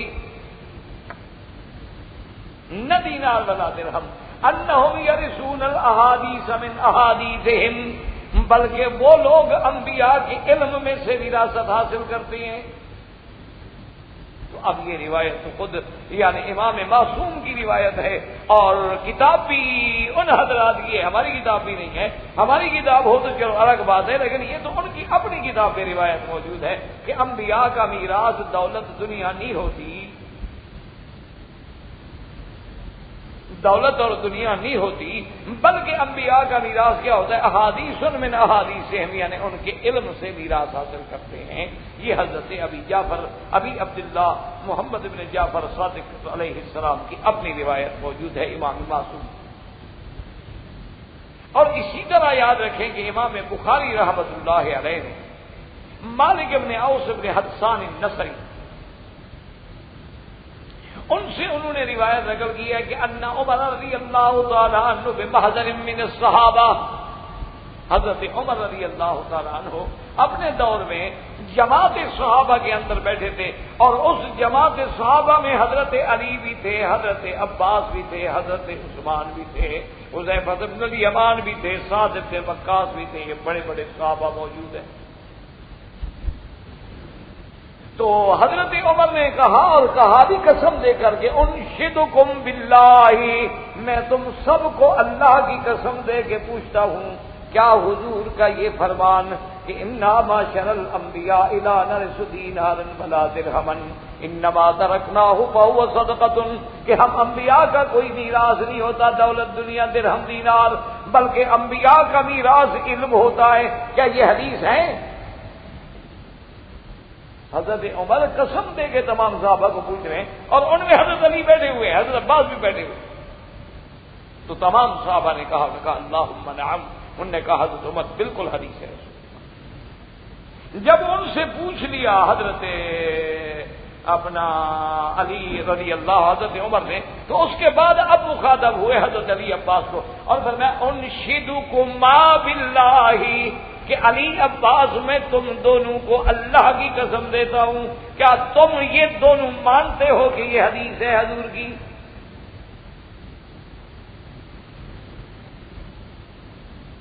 کہ حضور پاک کی یہ حدیث مبارک ہے کہ انبیاء علیہ السلام کا میراث جو ہے وہ دینار و درہم نہیں ہوتا بلکہ علم ہوتا ہے، کیا حضرت علی عباس تم مانتے ہو؟ انہوں نے کہا قالا نعم، انہوں نے کہا کہ بالکل ہم مانتے ہیں، بالکل یہ حدیث۔ تو اب ایمانداری سے خود فرمائیں کہ جس حدیث کے راوی اتنے بڑے بڑے صحابہ ہوں، اور سب سے بڑی بات ہے کہ خود حضرت علی عباس ہوں، تو پھر حضرت ابو بکر پہ اعتراض کرنے کا کسی کو حق ہے؟ اور دوسری ایک بات یاد رکھیں کہ تمام جو بڑے بڑے لوگ ہیں، چاہے وہ اہل سنت والجماعت سے ہیں یا چاہے وہ اہل تشیع سے ہیں، یہ بات وہ بھی تسلیم کرتے ہیں۔ وہ کہتے ہیں کہ حدیث متواتر یا غیر متواتر کی تقسیم جو ہے یہ ان لوگوں کے لیے ہے جنہوں نے حضور پاک کی زیارت نہیں کی اور حضور سے خود بات نہیں سنی، یعنی یہ دونوں کے بڑے بڑے علماء جو ہیں وہ یہ بات تسلیم کرتے ہیں کہ بھی حدیث متواتر ہے یا غیر متواتر ہے، وہ کہتے ہیں یہ تقسیم تو ان لوگوں کے لیے ہے جن کو حضور صلی اللہ علیہ وسلم کی زیارت نصیب نہیں ہوئی اور جنہوں نے خود حضور سے بات نہیں سنی. لیکن اگر کسی راوی نے حدیث حضور سے خود سن لی ہے تو وہ تو قطعی ہے، اس کا علم تو یقینی ہے کہ اس نے تو خود کانوں سے سنی ہے اور حضور پاک کو دیکھ کے سنی ہے. اگر صرف اسی بات کو بھی حجت رکھا جائے تو حضرت ابو بکر نے تو حدیث خود سنی ہے. تو جب حضور صلی اللہ علیہ وسلم کی حدیث پر حضرت ابو بکر عمل کریں تو ان پر اعتراض کرنے کا کیا معنی کہ جی حضور کا میراث نہیں دیا. اور دوسری بات یاد رکھیں کہ بعض شیعہ حضرات ہمارے اہل سنت والجماعت کے لوگوں کو ایک اور دھوکہ بھی دیتے ہیں، اللہ ہدایت دے. وہ کہتے ہیں کہ دیکھو جی اگر حضور کا میراث ہی تھا تو پھر حضور کی تلوار، حضور کی ذرا اور حضور کی دلدل جو ہے وہ حضرت علی کو کیوں دی گئی. اور یہ کہتے ہیں کتاب اہل سنت میں بھی موجود ہے کہ یہ چیزیں حضرت علی کو دی گئی. وہ کہتے ہیں کہ جب حضور کا میراث تو تھا نہیں تو پھر یہ چیزیں جو ہے حضور پاک کی تلوار ہے اور حضور پاک کی ذرا ہے اور اس کے بعد حضور کی سواری ہے، دلدل ہے، خچر ہے آپ کا، وہ سواری ہے، یہ سب حضرت علی کو دی گئی ہیں. تو جب میراث نہیں تھا تو یہ کیوں دی گئی؟ تو اس کا مطلب یہ ہے کہ نعوذ باللہ صحابہ نے چھوٹی موٹی غیر قیمتی چیزیں جو تھیں وہ تو حضرت علی کو دے دی، لیکن جو قیمتی مال تھا وہ نہیں دیا. اور اگر آپ ٹھنڈے دل سے سوچیں ایک منٹ کے لیے، یہی روایت ہم مان لیں، ان چیزوں کا حضرت علی کو دینا جو ہے یہی تو دلیل ہے کہ حضور کا میراث نہیں سمجھ آ رہی بات؟ یہی تو ہماری دلیل ہے سب سے بڑی کہ اگر یہ چیزیں حضور کا میراث تھی تو بی بی فاطمہ کو دی جاتی، حضرت علی کو کیوں دی جاتی؟ حضرت علی تو وارث نہیں ہے حضور کے. حضرت علی میراث کیسے لیتے ہیں حضور صلی اللہ علیہ وسلم کا؟ حضور کے وارث کون ہیں؟ سیدہ فاطمہ الزہرا اور ازواج مطہرات حضور کی بیویاں، حضرت عباس حضور صلی اللہ علیہ وسلم کے جو چچا ہیں، یہ لوگ وارث ہیں. حضرت علی کیسے وارث ہو گئے؟ وہ تو داماد ہیں، وہ تو ابن ام رسول اللہ ہے. داماد بھی وراثت لیتا ہے، لے تو پھر اپنی بیوی کی لے، حضور کی وراثت کیوں لے؟ حضرت علی اگر وارث بنے ایک منٹ کے لیے تو کل بی بی فاطمہ کی جائیداد کے وارث بنے. اگر بی بی فاطمہ وارث بنے گی تو حضرت علی اگر پہلے فوت ہو جائیں تو پھر بی بی فاطمہ وارث بنے گی. حضور کی جائیداد کا حضرت علی سے کیا تعلق ہے کہ ان کو یہ چیزیں دی گئیں؟ یہی تو دلیل تھی کہ حضور کا میراث کوئی نہیں تھا. اور حضرت علی چونکہ بطن میں نبطال الاسلام بہت بڑے بہادر تھے اور ان کی بہادری پہ حضور کو بھی ناز تھا، تو صحابہ نے کہا کہ جو چیزیں جنگ میں استعمال ہونے والی ہیں وہ اسی بہادر کو دے دو. اب نبی کے بعد ان چیزوں کا حقدار حضرت علی. یہ کوئی جھگڑے والی بات تو نہیں تھی. اب دیکھیں نا، جیسے کہ یہاں پر اپنا میرے خیال میں مجھے جہاں تک یاد آتا ہے کہ ایک بادشاہ کا کلام تھا تو وہ علماء کو سپرد کیا گیا. بادشاہ قرآن پڑھتے تھے نا تو اللہ ان کی قبر پہ کروڑ رحمتیں کرے. میرے فیصل مروب یہ فوت ہو گئے تو عالم کو بھیجیے کہ ابھی یہ ہمارے والد پڑھتے تھے، اب اس کا حقدار عالم ہے. کبھی قرآن علم علماء پڑھیں گے. اچھا کوئی کتاب ہو مثلا تو آپ کسی مولوی کو دیں گے نا. آج اگر کوئی عالم مر جائے، وہ اپنی وراثت میں بخاری شریف چھوڑ جائے، اولاد ساری جاہل ہو، کس کو دیں گے؟ وہ اٹھا کے جائیں گے بابا کسی مدرسے میں دے تو یہاں ضائع تو نہ ہو جائے، اس کے بچے تو جاہل ہیں. تو بہادری کی کوئی چیز ہوگی تو کسی بہادر کو دے دی جائے گی کہ چلو حضور کے خاندان سے بھی ہیں، ابن ام رسول اللہ بھی ہیں صلی اللہ علیہ وسلم، اور خیبر والے دن بھی حضور نے ان کو پرچم پکڑایا تھا، چلو بھی یہ چیزیں ان کی حضور کو دے رہی ہیں. تو دلیل ہے کہ میراث نہیں ہے.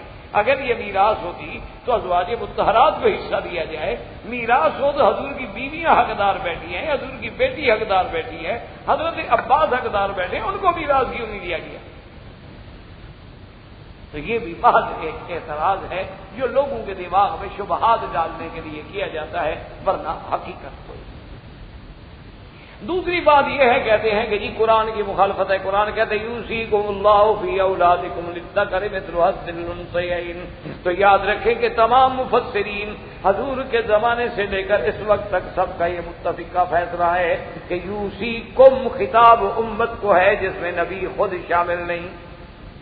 اللہ نے فرمایا اللہ تم لوگوں کو حکم دیتا ہے، نبی کی زبان سے حکم دیا جا رہا ہے، نبی خود اس میں شامل نہیں ہے اس حکم. تو بہت ساری ایسے باتیں ہوتی ہیں کہ اللہ کے نبی کا نام ہوتا ہے لیکن نبی شامل نہیں ہوتے. یا ایھا النبی اذا طلقتم النساء، خطاب نبی کو ہے، جب عورتوں کو تم طلاق دو، حکم جو ہے وہ امت کو ہے. حضور نے تو کوئی طلاق دی ہی نہیں، نہ حضور صلی اللہ علیہ وسلم کو بیویوں کو طلاق دینے کا حکم دیا گیا. حالانکہ پہلے لفظ ہے کہ یا ایھا النبی، تو اللہ حکم نبی کو دیتے ہیں، مراد امت ہوتی ہے. اور یہاں تو بالکل صیغہ ہی جمع کا ہے کہ یوصیکم اللہ فی اولادکم للذکر مثل حظ الانثیین. تو یہ خطاب امت کے لیے ہے. اس خطاب میں حضور صلی اللہ علیہ وسلم کی ذات شامل نہیں. اور شامل کیوں نہیں؟ کہ حضور کی اپنی حدیث موجود ہے اس کی تخصیص کے لیے کہ نحن معاشر الانبیاء، کہ جتنے نبی گزرے ہیں ان کا کوئی دنیا وارث نہیں ہوتی بلکہ ان کا میراث علم ہوتا ہے. اچھا، اب دوسری آیت آ گئی کہ وارث سلیمان داؤدا، کہ سلیمان داؤد کے وارث بنے ہیں. تو کیا داؤد کا بیٹا صرف سلیمان تھا؟ نہ حضرت داؤد علیہ السلام کا کیا خیال ہے آپ کو کہ صرف ایک بیٹا تھا سلیمان بس؟ باقی بیٹے کہاں گئے؟ یہ اچھا بھی راز ہے کہ ایک بیٹے کو اللہ دے دیں باقی سب کو معلوم کر دیں. تو معلوم یہ ہوا کہ داؤد کا علم اور نبوت کا جو مقام ہے وہ صرف سلیمان کو ملا ہے، باقی اولاد کو نہیں ملا. تو یہاں اسی ورثے کا ذکر ہے، نہ کہ دولت والے ورثے کا. اسی لیے آگے موجود ہے قالوا یا ایھا الناس علمنا منطق الطیر، کہ لوگوں اللہ نے ہمیں پرندوں کی بولیاں بھی سکھائی ہیں. تو اس سے مراد علم کی وراثت ہے، نہ کہ مال کی وراثت ہے. اگر مال کی وراثت ہوتی تو حضرت داؤد کے باقی بیٹے کہاں گئے؟ حضرت داؤد کی تو بہت بڑی اولاد ہے. حضرت داؤد علیہ السلام کی تو بڑی اولاد ہے. آپ کی تو بے انتہا بیویاں ہیں. تو باقی اولاد کہاں گئی؟ بیویاں کہاں گئی حضرت داؤد کی؟ تو یہ بھی دلیل ہے کہ میراث سے مراد میراث علم ہے، نہ کہ میراث سے مراد میراث مال ہے. اچھا، اسی طرح دعا جو ہے حضرت زکریا علیہ السلام کی کہ یارثنی و یارث من آل یعقوب. اب حضرت یعقوب اور حضرت زکریا کے درمیان 1000 سال کا فاصلہ ہے اور کروڑوں مخلوق ہے، وہ سب وارث ہیں. آل یعقوب ساری وارث ہے.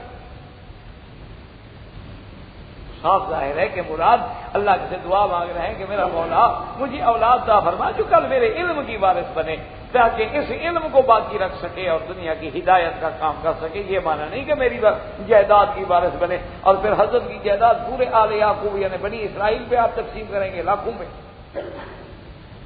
تو صاف ظاہر ہے کہ یہ آیات جو ہیں یہ بھی دلالت کرتی ہیں کہ اس کا تعلق بھی میراث سے نہیں. اچھا، اسی دان میں ایک اور دان کرتے ہیں، کہتے ہیں اچھا جی خیر یہ تو ثابت ہو گیا کہ میراث سے نہیں ہے، لیکن حضرت ابو بکر نے حضرت بی بی فاطمہ الزہرا کو فدق تو نہیں دیا نا.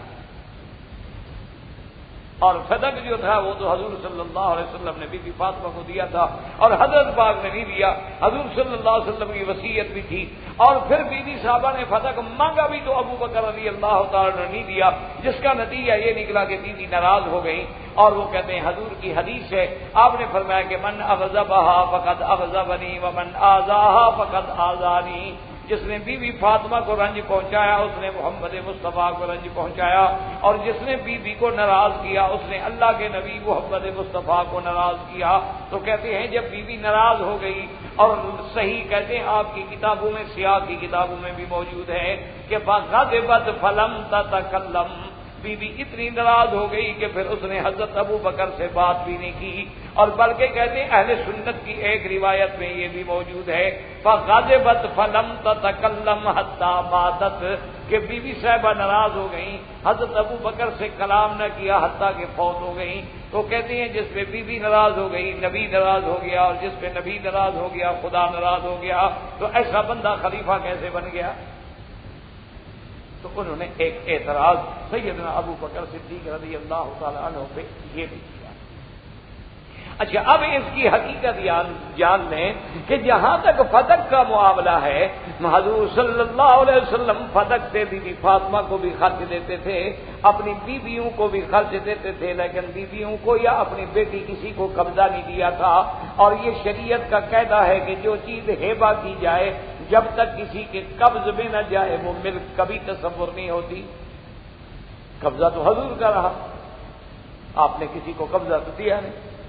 اچھا، اب بی بی صاحبہ مانگنے کے لیے آئی ہیں، اس میں کوئی شک نہیں کہ انہوں نے حضرت ابو بکر سے مانگا، تو حضرت ابو بکر نے بھی یہی جواب دیا کہ اماں، مجھے تو اپنا سارا مال میں نے زندگی میں حضور پہ قربان کر دیا ہے، تو میں کیسے فدیہ روک سکتا ہوں؟ میں نے تو اپنا گھر، مال، جان، تن سب کچھ حضور پہ لٹا دیا ہے، اور اب بھی مجھے حضور کے رشتہ دار جو ہیں اپنی اولاد سے بھی زیادہ عزیز ہیں، میں کیسے روک سکتا ہوں؟ لیکن جو چیز اللہ کے نبی نے آپ کو نہیں دی وہ میں نہیں دے سکتا۔ اللہ کے نبی نے آپ کو فتح دے دیا تھا، آپ کو قبضہ دیا تھا، انہوں نے کہا کہ نہیں، انہوں نے کہا پھر میں کیسے دے؟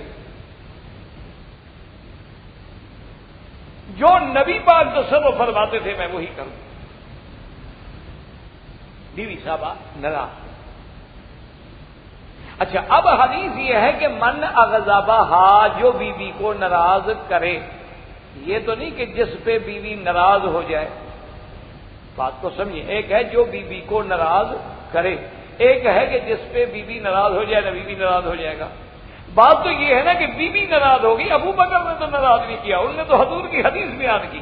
اب اگر اپنے ابے کی بات سن کے بیوی ناراض ہو جائے تو ابو بکر کا کیا قصور ہے اس میں؟ انہوں نے تو ان کے ابا کی بات پیش کی کہ بھی حضور نے آپ کو فدق دیا، تو جیسے حضور عمل کرتے تھے میں بھی وہی عمل کروں گا۔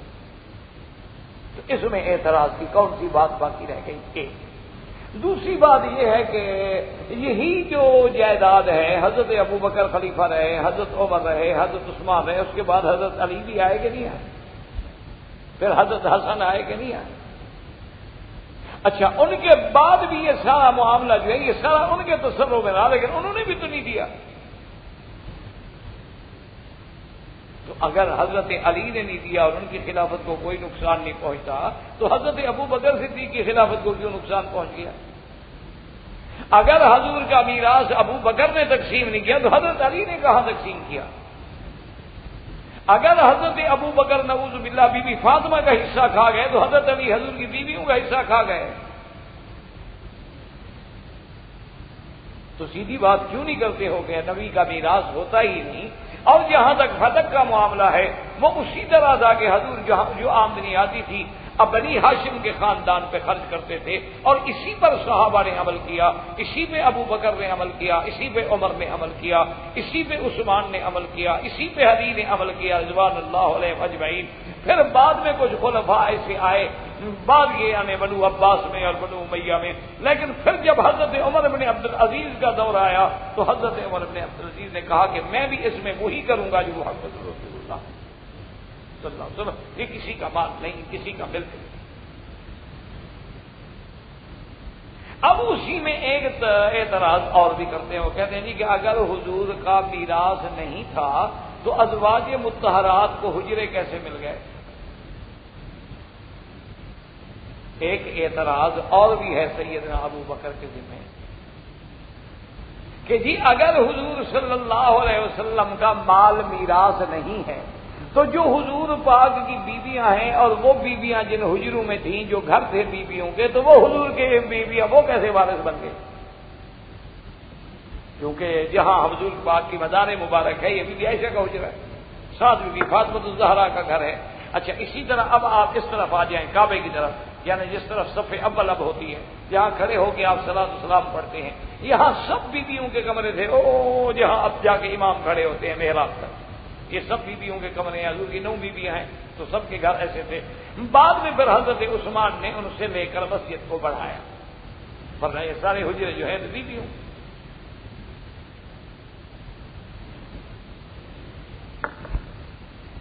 یہ جو مسجد تھی اس کو بڑھانے کے لیے پھر حضرت عثمان رضی اللہ تعالیٰ عنہ نے بیویوں سے کہا کہ اس کے بدلے میں آپ جگہ لینا چاہیں تو لے لیں، پیسے لینا چاہیں تو لے لیں، لیکن اب مسجد چھوٹی ہو گئی ہے اور توسیع کی ضرورت ہے تو بیویوں نے ہجرت دے دی، تو پھر مسجد بڑھا دی گئی، ورنہ یہ سارے گھر جو ہیں بالکل ایک دوسرے سے ملے ہوئے۔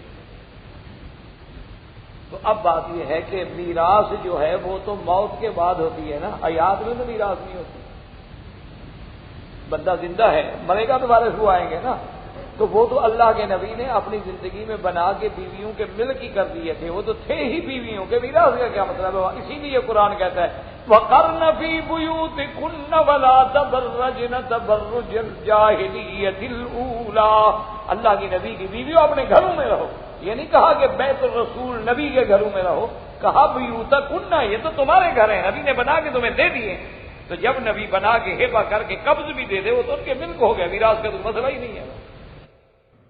احباب کرام، اس کے بعد اب آپ اس مبارک سلسلے کی CD نمبر 13 سماعت فرمائیں۔